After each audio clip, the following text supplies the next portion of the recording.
And no, another challenge facing us is this historical child abuse inquiry.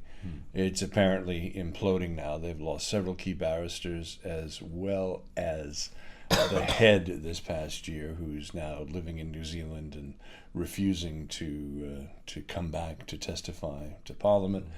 And now one of the major survivors group, the group that has been there, has now withdrawn, and I'm just afraid this important historical Very child important, abuse actually, inquiry very important, is yeah. about to collapse, and I it's mean, been you're going on absolutely for right. 2+ years.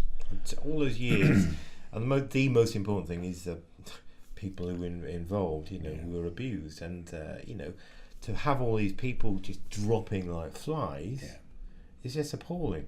I think terrible. I mean, it's a terrible situation, and they won't come back. There's one woman who won't come back from New Zealand to say why she went. Why she resigned? I mean, it's crazy. It's crazy.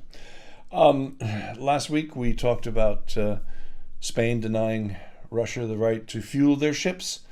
Well, it turns out those ships are now strafing and using missiles in Aleppo from the middle of the Mediterranean. Quelle surprise! I mean, this is the one piece of news that keeps continually getting lost. The plight of these poor refugees every step along the way, and there's no. I think the only thing I've come to the conclusion that the only important thing is people, in fact, and lives, and lives are being lost there.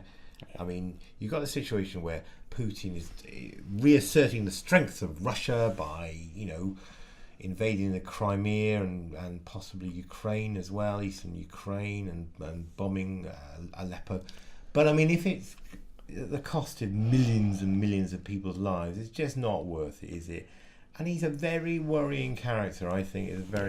He scares me, actually. Yeah. I mean, and it says a lot that he was the only international friend of Donald Trump. It says a lot about both of them, that. Yeah, and this is just going to become even more tangled, which we'll talk about a little bit later in the program.